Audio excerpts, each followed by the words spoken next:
Hi, this is Mohammad Tausif Kamran. Welcome to you in History at Glance.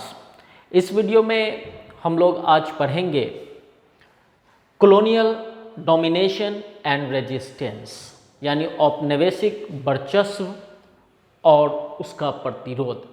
Last video में हम लोगों ने पढ़ा था emerging from the side of China, यानी चीन के साये से आज़ादी, जिसमें हम लोगों ने देखा था कि किस तरह से चाइना का इन्फ्लुएंस वियतनाम पे रहता है और वो इन्फ्लुएंस साफ तौर पर उसके कल्चर के ऊपर, उसके रिलीजन्स के ऊपर, उसके एजुकेशंस के ऊपर हम लोगों को दिखाई पड़ता है। इवन के उसके एजुकेशंस पर इतना ज़्यादा इन्फ्लुएंस था कि जो वियतनाम के एरिस्टोक्रेट क्लास थे, जो एलाइट क्लास थे, वो चाइनीज़ लैंग्वेज में ही एजुकेशन लिया करते थे।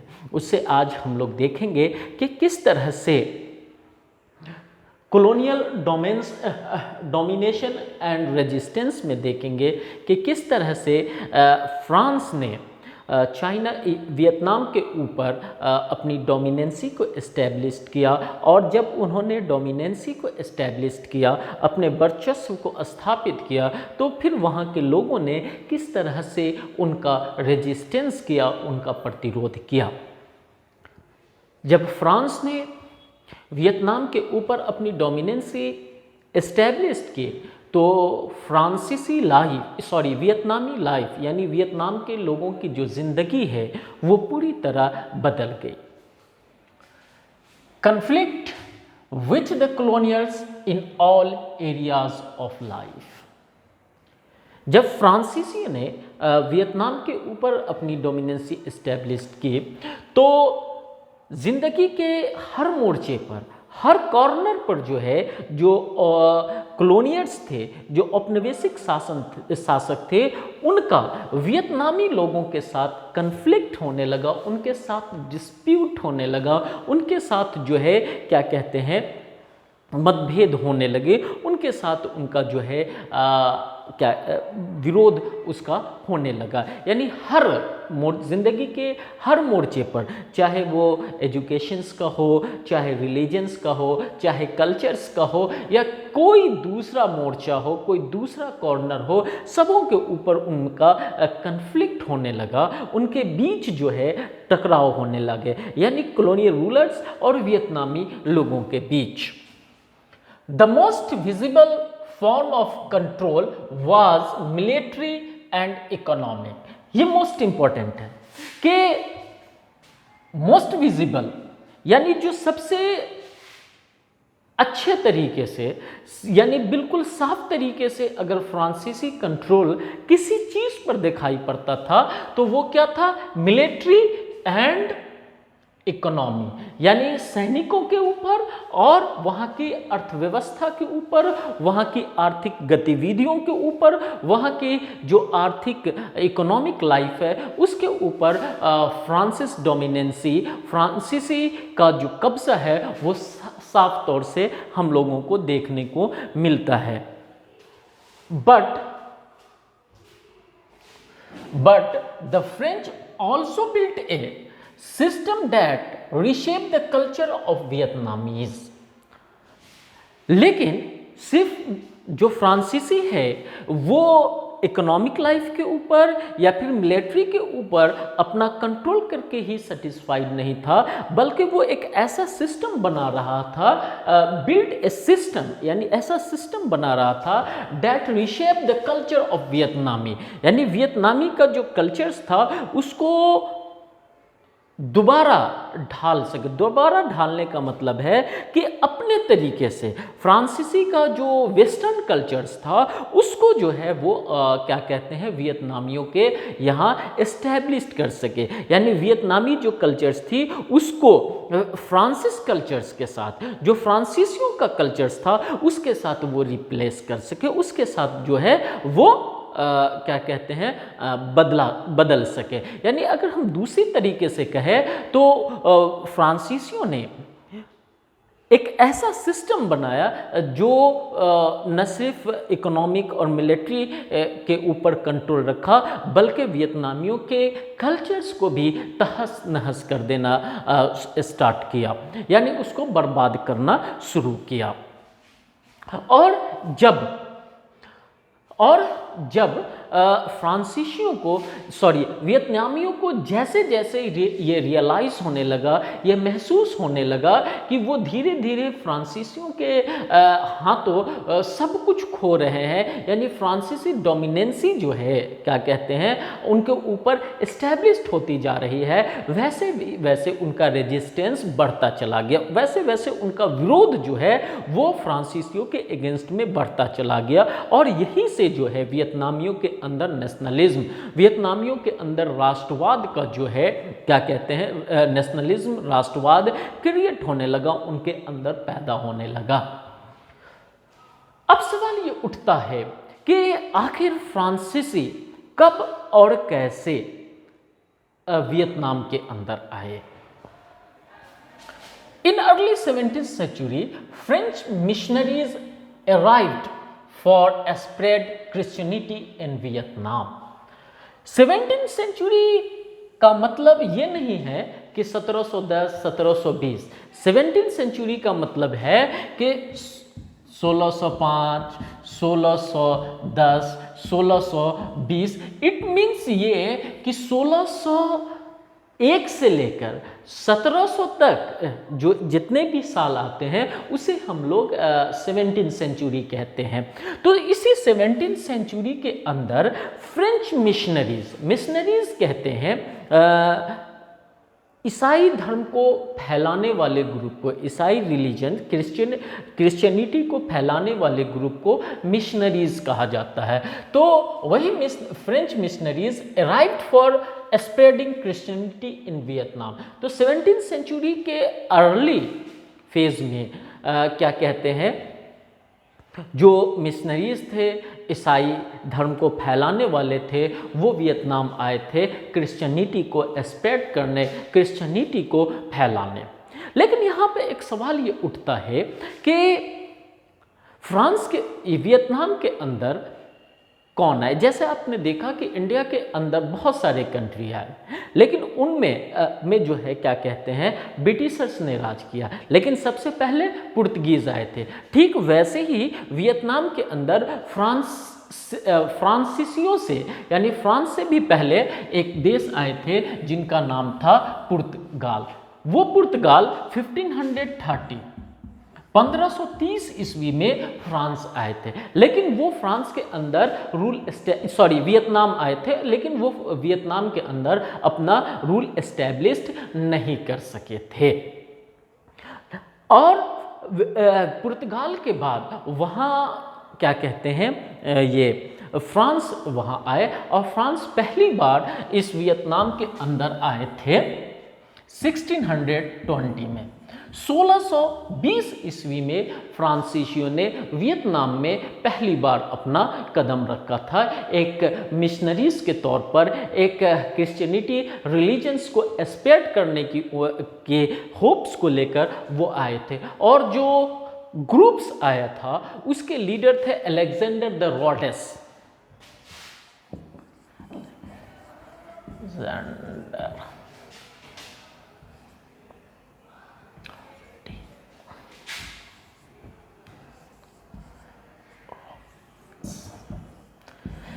तो जो ग्रुप 1620 में फ्रांस का आया था वो उसके लीडर्स थे अलेक्जेंडर द रोडेस। यानी हम कह सकते हैं कि फ्रांस से पहला जो आदमी आया वो अलेक्जेंडर द रोडेस था, जो 1620 में आया।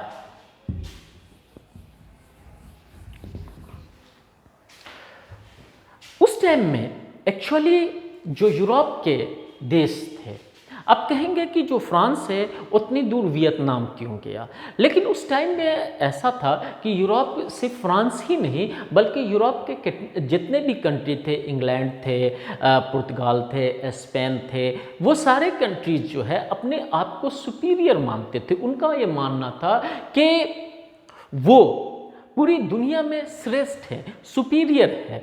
और इस नाते जो है वो ये लोग डिफरेंट कंट्री में, सिर्फ फ्रांस ही नहीं बल्कि इंग्लैंड, स्पेन और पुर्तगाल सभी डिफरेंट कंट्री में अपने मिशनरीज़ को, क्रिश्चियनिटी रिलीजन्स को फैलाने के लिए अपने ट्रेडर्स को वो भेजा करते थे। और वो उन्हें कहा करते थे कि वो जो यूरोपियन थाउट है, यूरोपियन कल्चर्स है, यूरोपियन रिलीजन्स है, इट मीन्स कि क्रिश्चियनिटी, उनको जाकर जो है दुनिया के डिफरेंट कोने में फैलाना है। और इसी में आपने यहाँ तो हम लोग फ्रांस के बारे में पढ़ रहे हैं, लेकिन आपने पिछले क्लास में भी पढ़ा कि इंडिया के अंदर ब्रिटिशर्स आए थे। तो आपको ये पता है कि ब्रिटिशर्स भी जो है हम लोगों के यहाँ यानी इंडिया में एज ए ट्रेडर्स आए थे, यानी बिजनेस करने वाले के तौर पर आए थे और धीरे धीरे रूलर्स में कन्वर्ट हो गए थे। ठीक उसी तरह वियतनाम के अंदर भी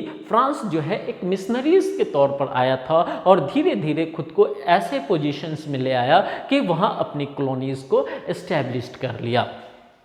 तो अब सवाल ये उठता है, अगर आप यूरोप के नक्शे पर देखेंगे तो फ्रांस बिल्कुल यहाँ है, एकदम ऊपर है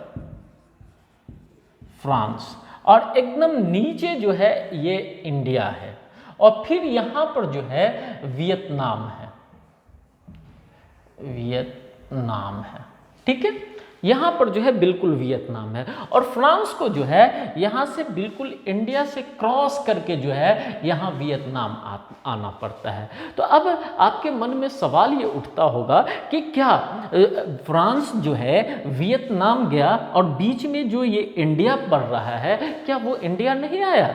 नहीं, बिल्कुल वो इंडिया के अंदर भी आया था, और इंडिया के अंदर वो पहली बार 1668 में आया था और अपनी जो पहली फैक्ट्री है उसने सूरत में एस्टैब्लिश किया था।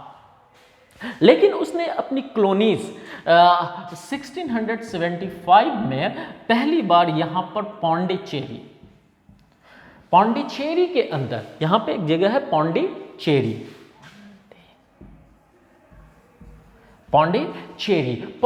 में उन्होंने अपनी कॉलोनी को एस्टैब्लिश किया। लेकिन वो इससे बाहर अपने एम्पायर को वो नहीं निकाल सके। यही वजह है कि अगर आप पौंडीचेरी जाएं तो आप देखेंगे कि आज भी वहाँ जो फ्रांसीसी कल्चर्स है वो आपको देखने को मिलेगा। इवन कि आज भी बहुत सारे फ्रांसीसी लोग इस पौंडीचेरी के अंदर रहते हैं।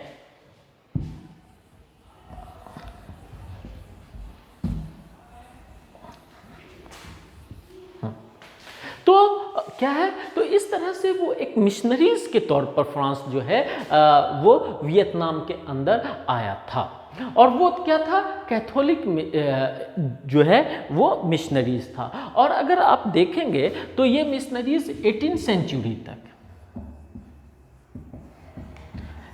सेंचुरी तक पूरे वियतनाम के अंदर 3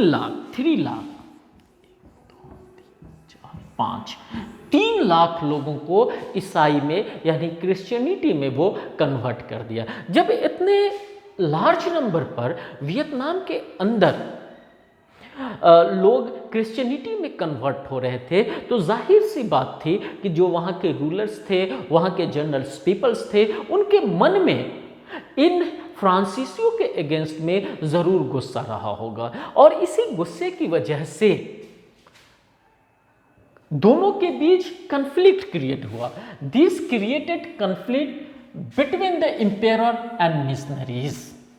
और इतनी लार्ज नंबर्स पे जब वहाँ के लोगों को क्रिश्चियनिटी में कन्वर्ट किया जा रहा था, तो वहाँ के रूलर्स और इन मिशनरीज के बीच, इन धर्म के प्रचारकों के बीच जो है कन्फ्लिक्ट हो गया, उनके बीच मतभेद हो गए, जिसकी वजह से the empire arrested the Catholic missionaries. और इस वजह से जो वहाँ के कैथोलिक वहाँ के एम्पायर्स थे, उन्होंने उन मिशनरीज़ को अरेस्ट कर लिया, उनको कैद में कर लिया। और ये बहुत कॉमन चीज़ है कि जब जो भी कंट्री मल्टी रिलीजन्स होते हैं, यानी जिस भी देश में एक से ज़्यादा या कई धर्म वाले रहते हैं, तो वहाँ कन्फ्लिक्ट क्रिएट होते ही हैं।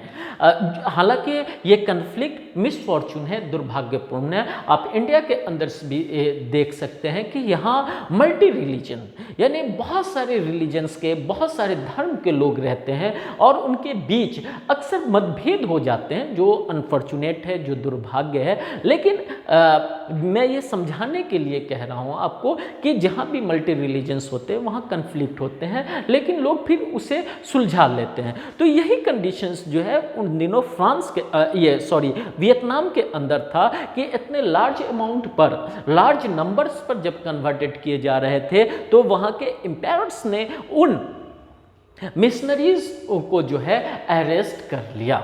जब अरेस्ट कर लिया तो ये खबर फ्रांस के अंदर पहुंची और फ्रांस को ये लगने लगा कि जो इन मिशनरीज को अरेस्ट किया गया है, कहीं इन्हें मार न दिया जाए। इसलिए इन 1850 attempt to release missionaries, first French troop landed in Vietnam.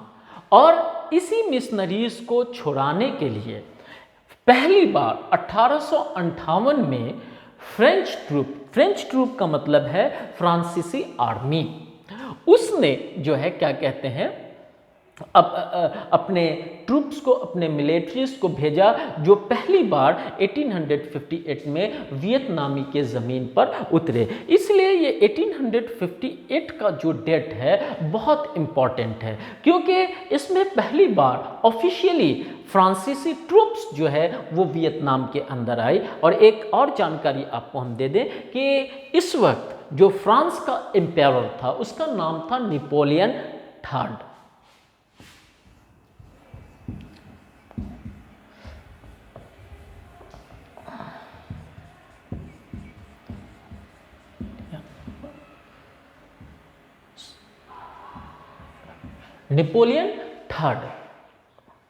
Napoleon third जो है उस टाइम में फ्रांस का क्या कहते हैं एम्पायर था। तो वियतनामी आए। अब जो है ये जो फ्रेंच ट्रूप आए, उन्होंने इस मिशनरीज को रिलीज किया और ये कोशिश करने लगे कि वो फ्रांस के अंदर उनकी ज़मीन पर जो है अब अपने रूल एस्टैब्लिश करना स्टार्ट करे। इन 1864 French troop occupied Cochin, China and declared it as French colony। 1864 में जो फ्रेंच ट्रूप 1858 में आई थी, उसने कोचिन चाइना, हम लोग शुरू में भी पढ़ चुके हैं कि जो वियतनाम है वो 3 पार्ट में था। वो 3 पार्ट में था।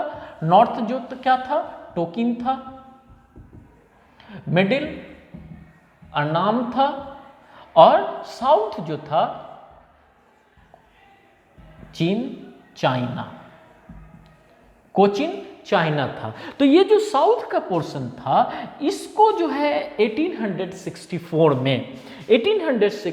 में फ्रेंच ट्रूप ने ऑक्युपाइड कर लिया, कब्जा कर लिया, और उसे 1864 में ही एज ए फ्रेंच कॉलोनी यानी फ्रांस के उपनिवेश के तौर पर जो है वो उसे अनाउंस कर दिया। अब कहेंगे कि जब 1858 में जब फ्रेंच ट्रूप आया तो 1864 तक क्या कर रहे थे, तो वो कोई भी कहीं भी जो है एकाएक कब्जा ऑक्युपाइड नहीं किया जा सकता है, किसी भी लड़ाई को एकाएक नहीं जीता जा सकता है। तो वही चीज़ जो है यहाँ हो रहा था कि फ्रेंच ट्रूप 1858 में ज़रूर आ गई थी, लेकिन इस कोचिन चाइना को जीतने में उसे 6 साल का टाइम लगा, और वो 1864 में जाकर जो है इस कोचिन चाइना को अपने कब्जे में कर लिया और उसे फ्रेंच कॉलोनी एस्टैब्लिश किया, उसे फ्रेंच कॉलोनी डिक्लेयर कर दिया। लेकिन फ्रांस के अंदर या फ्रांस की जो डिज़ायर है सिर्फ वो कोचिन चाइना पर को ऑक्युपाई करके ही वो सेटिस्फाइड नहीं था, बल्कि वो पूरे वियतनाम के ऊपर जो है कब्जा करना चाहता था। और इसी वजह से उसने एक नया कमांडर्स को भेजा 1873 में, जिसका नाम था फ्रांसिस गार्नियर। और इसे ये टास्क दिया गया इन 1863 फ्रांसीसी Garnier on a mission to capture Tonkin and Annam. 1873 में फ्रांसीसी गार्नियर को इस मिशन पर भेजा गया और उसे टास्क दिया गया कि वो कैप्चर्स क्या कर ले, टोकिन को और अनाम को वो कैप्चर्स कर ले। यानी पूरे वियतनाम का फ्रांस का इरादा सिर्फ कोचिन चाइना को कब्जा करने का नहीं था, बल्कि वो टोकिन और अनाम को भी वो अपने कब्जा में करके पूरे वियतनाम के ऊपर अपना कब्जा करना चाहता था। और इसीलिए उसने 1873 में फ्रांसिस गार्नियर्स को जो है वो वियतनाम के अंदर भेजा। Garnier got killed during the fight in Hanoi. लेकिन जो गार्नियर्स है वो 3 नवंबर 1873 में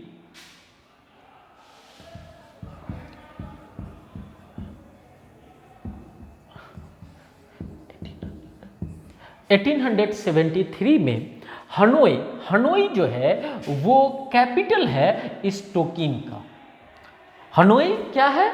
कैपिटल है इस टोकिन का। यानी गार्नियर जो है 1873 में जब इस टोकिन पर कब्जा करना चाहा और इसके कैपिटल्स के ऊपर, जिसका नाम हनोई है, के ऊपर अटैक किया, तो फाइट करते हुए वो मारा गया।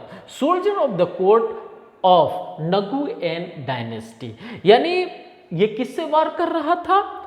नगुएन डायनेस्टी के सोल्जर्स के साथ वार करते हुए मारा गया। यानी इस टोकिन के ऊपर, यानी नॉर्थ वियतनाम के ऊपर किसका रूल्स था? नगुएन डायनेस्टी का। और जो है फ्रांसीसी गार्नियर इस नगुएन डायनेस्टी के ऊपर जब कब्जा करना चाहा तो नगुएन के डायनेस्टी के सोल्जर्स के जरिए वो 3 नवंबर 1873 ईस्वी को वो मारा गया। लेकिन इसके मारे जाने के बाद भी फ्रांसीसियों के जो करेज थे वो कम नहीं हुए, उनके जो साहस है वो कम नहीं हुए, उनके इरादे बदले नहीं। French continued putting effort to captures Vietnam. और फ्रांसीसियों ने जो है वियतनाम को कैप्चर्स करने के लिए लगातार कोशिशें जारी रखी टिल 1887, यानी 1887 ईस्वी तक। In this duration Franco Chinese war also took place. लेकिन इस पीरियड में, यानी 1773 से लेकर 1887 ईस्वी के बीच में जो है फ्रांस को क्या कहते हैं, चाइना के साथ भी वार करना पड़ा, जिसको हम लोग फ्रैंको चाइनीज वार के नाम से जानते हैं। ये फ्रैंको चाइनीज वार 1884 टू 1885 के हुआ था, यानी 1884 से लेकर 1885 ईस्वी तक चला था। अब आप कहेंगे कि यहाँ फ्रांस और वियतनाम का मसला था, बीच में चाइना कहाँ आ गया? तो कोई भी बड़ी कंट्री जिसके बगल में जब कोई छोटी कंट्री होती है तो वो बड़ी कंट्री ये नहीं चाहती है कि उसके ऊपर कहीं बाहर से आकर कोई कंट्री अपना इन्फ्लुएंस, अपना कब्ज़ा जो है वो जमाए। और यही वजह है कि जब हम लोगों ने शुरू में भी पढ़ा कि वियतनाम कहाँ था, बिल्कुल चाइना के पास था। तो जब फ्रांसीसियों ने वियतनाम के ऊपर कब्जा करना शुरू किया, अपना इन्फ्लुएंस बढ़ाना शुरू किया, अपनी कॉलोनी एस्टेब्लिश करनी चाहिए, तो इन चाइनीज़ों को जो है ये नागावार गुजरी और उसने फ्रांस के साथ जो है वार किया और इस वार में जो है चाइना को हार मिली। और तब जाकर जो है इन 1887 French Indo China was formed. और तब जाकर 1887 ईस्वी में 1887 में क्या कहते हैं, फ्रांस का पूरे वियतनाम के ऊपर यानी टोकिन, अनाम, कोचिन सारे के इस पर कब्जा हो जाता है और वो 1887 में इसे एक नया नाम देता है जिसका नाम फ्रेंच इंडो चाइना है। और इस फ्रेंच इंडो चाइना कब एस्टेब्लिश हुआ, 1887 में। तो इस तरह से जो काम 1858 में फ्रेंच ट्रूप ने स्टार्ट किया, वियतनाम के ऊपर कब्जा करना शुरू किया, वो 1887 में आकर कंप्लीट हो गया। 1887 में फ्रांस के वियतनाम के ऊपर फ्रांसीसियों का पूरी तरह कब्जा हो चुका था।